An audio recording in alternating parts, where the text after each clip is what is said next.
જય સ્વામિનારાયણ। તારીખ 16/12/2025 માઘ સંવત 12 મંગળવાર। એકવાર શ્રીજી મહારાજ કચ્છ પ્રદેશમાં ફરતા ફરતા કાળા તળાવથી ગામ રામપરા પધાર્યા। ત્યાં રામપરા ગંગામાં સ્નાન કર્યું।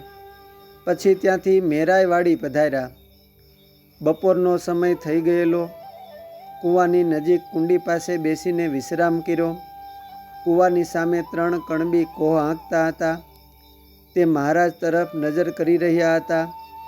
તે સામે મહારાજે ઊભા થઈ કૂવામાં દ્રષ્ટિ કરી। કૂવામાં પાણી તો ઊંડું હતું, પણ હાથ લાંબો કરી તુંબડીથી પાણી ભરી લીધું અને ગરણાથી ગાળીને જળપાન કર્યું। પછી ત્યાં જઈ ઓટલા ઉપર વિરાજમાન થયા। થોડીક વાર પછી પેલા 3 કણબી પાસે જઈ મહારાજે કહ્યું કે મને ભૂખ લાગી છે, માટે કંઈક જમવા આપો। ત્યારે પહેલો કણબી કાંઈ બોલ્યો નહીં। તેથી મહારાજે અડધો રોટલો આપવા કહ્યું। કણબીએ ના પાડી। ત્યારે આંબલીના વૃક્ષ પાસે જઈ આંબલીના વૃક્ષ જેટલું શરીર લાંબુ કર્યું। તે 3 કણબીઓએ પ્રત્યક્ષ જોયું। તેમાંથી 2 જણા બોલ્યા, આ નક્કી કોઈ મોટો જાદુગર છે। પણ તેમાંથી ત્રીજો કણબી, જેનું નામ લક્ષ્મણભાઈ હતું, તે પૂર્વે સંસ્કારી હોવાથી તેને ગુણ ભાવ આવ્યો। તેણે વિચાર્યું કે આ બાવો કોઈ સામાન્ય નથી, પણ સમર્થ છે। ત્યાં તો મહારાજ કૂવાની પાસે કુંડી પાસે જઈ વામન સ્વરૂપ ધારણ કરી કુંડીમાંથી ખોબવા વડે પાણી પીવા લાગ્યા। પછી માથાના વાળ ધોયા। તે વખતે મહારાજના વાળમાંથી તેજ છૂટવા લાગ્યું। તેજ પૂરા ખેતરમાં છવાઈ ગયું। તે વખતે અનંત મુક્ત મૂળ પુરુષ તથા અનંત વિરાટ પુરુષ અને દેવતાઓ પણ દર્શન કરવા પધાર્યા અને મહારાજને દંડવત પ્રણામ કરવા લાગ્યા। લક્ષ્મણભાઈને આ પ્રત્યક્ષ દેખાય। તેથી તેમણે જાણ્યું કે આ જરૂર સાક્ષાત ભગવાન છે।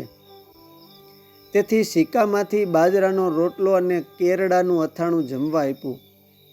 મહારાજની સામે ઊભા રહીને પ્રાર્થના કરવા લાગ્યો અને સાષ્ટાંગ પ્રણામ કર્યા।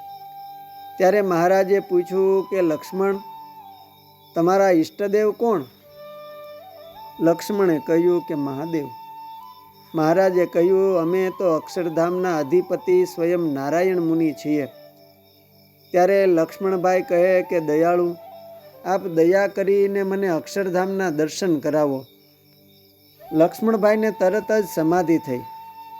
અક્ષરધામમાં દિવ્ય સિંહાસન ઉપર વિરાજમાન મહારાજના દર્શન થયા। ચારે તરફ તેજના ફુવારા છૂટતા દેખાયા। મહારાજની ચારે તરફ અનંત કોટી મુક્ત બેઠેલા દેખાયા। સમાધિમાંથી જાગૃત થઈ તે મહારાજને દંડવત કર્યા।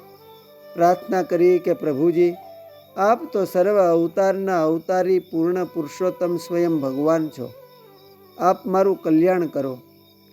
મહારાજે તેમને વર્તમાન ધરાવી કંઠી પહેરાવી।